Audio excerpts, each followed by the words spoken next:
Alright, my name's Abby.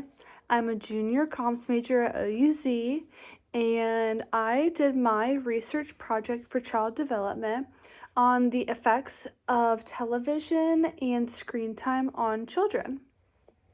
So, I chose this topic because I'm currently living with my grandparents, and my aunt and uncle and 3 little cousins live next door.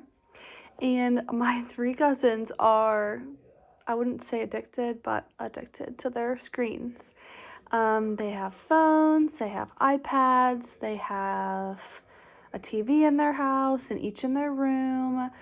So they're always watching something, always on a device.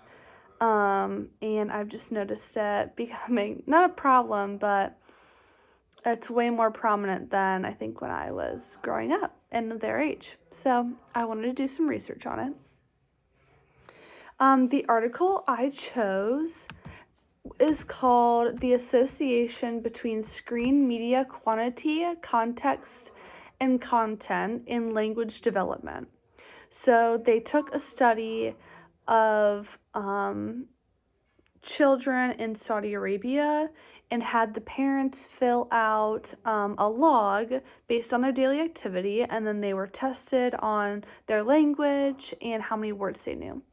The age range for this study was 1 to 3 years old, and they just logged whatever they did, what kind of interactions they were having, and the screen time they were using.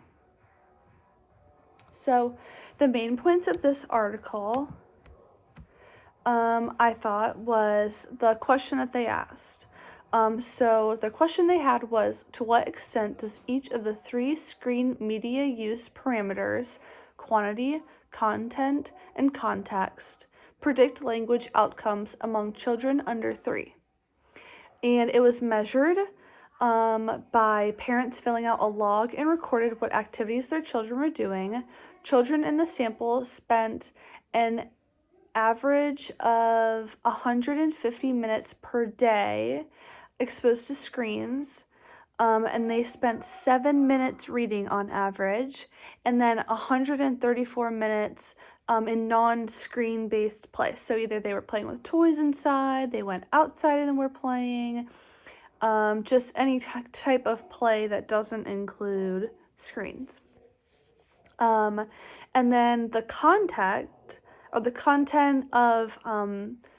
150 minutes on their screens included, the majority was non-educational child-directed content, and that was 56% of the sample was the most viewed media, followed by children's songs and rhymes, which were both in Arabic and English, and most interesting enough to me. And then the most frequently viewed content genre on TV alone was child-directed non-educational content. So that same kind of content as their tablets maybe was the same screen viewing on a television. And that was 55% of the study was they were watching non-educational child directed television. And then the results was that 12 to 16-month-olds kind of benefited from the interactiveness on the screen. So they're kind of learning words. So at the end, they were asked how many words they knew, and like the 12 to 16-month-olds, how many like words could they notice and like say, and it went up, I believe. And then the 17 to 36-month-olds, they were negatively impacted by the amount of screen time that they had, and their language was brought down, I believe. So to add on to the study that I read about, I also interviewed my little cousin who's 8 years old and who loves to play on his iPad. and I wrote down some of the questions and answers that I asked him. I did it during a phone interview because he was sick this weekend, so I wasn't able to get a video of him answering the questions, so I just called him today. So the first question I asked was, how much screen time is he allowed, he thinks? And he said about 1 hour, which I believe is a little bit more, because I feel like he plays on his iPad maybe in the morning, when he gets home from school, when his mom's cooking dinner, when it gets too dark out to play, he comes inside and just grabs that iPad. And I asked him, does he think that an hour is enough? And he said, absolutely not. He wants more screen time, which is a reasonable answer for an 8-year-old. And then I asked him what games he plays on his iPad. He said he plays a soccer game, he watches YouTube, and he also plays a math game, which I don't know if that's true, but if it is, I feel like that's great. And then, how do you feel when you have to get your iPad taken away or when you have to put your iPad away from the day? He said he's sad, and then I kind of elaborated on the question, and he said, but it's okay, and he's kind of okay with it, even though it definitely does make him sad and maybe a little furious every day. And then he also has a PS5, so I asked him how often he plays on that, and he said not every day, but almost every day. I think he usually does that, usually in the evenings when it's dark and he can't play outside anymore, for approximately an hour and a half, but almost every day. So I'll say 5 days a week he's on that PlayStation as well. And then I asked him, what does he do when he's not on his iPad? He said he goes outside, he likes to jump on his trampoline. In the summer, he's always swimming. They have a lot of woods behind their house, and he's always in the woods. And then he also plays soccer and baseball in the summer, and then I believe he plays basketball in the winter.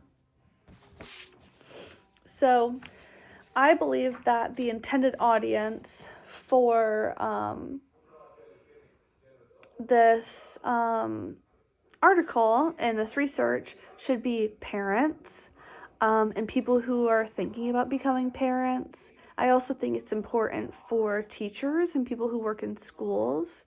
And I also think it's important for families of kids who have iPads and love playing on them. And then the relevance to the course material, I think of it as a cause and effect.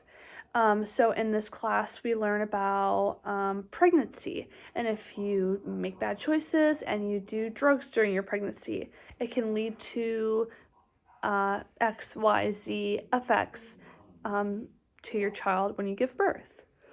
Or if you put your kids in traumatic situations, if you're surrounding them with fighting adults, arguments, if they're seeing violence, then that will lead to trauma later on. So I just believe it's a cause and effect. If a kid is going to be consumed on their iPad, it's probably not going to be the best for them as an effect. So in conclusion, I really enjoyed learning about this and looking into it. Before reading into this, I kind of assumed that it wasn't that great for children to be on their screens and having exposed to a lot of screen time. But reading that it's not very good for children under the age of 3, but for 12 to 16 months, that can kind of benefit them. That was really interesting for me to read. So, yep, that's all.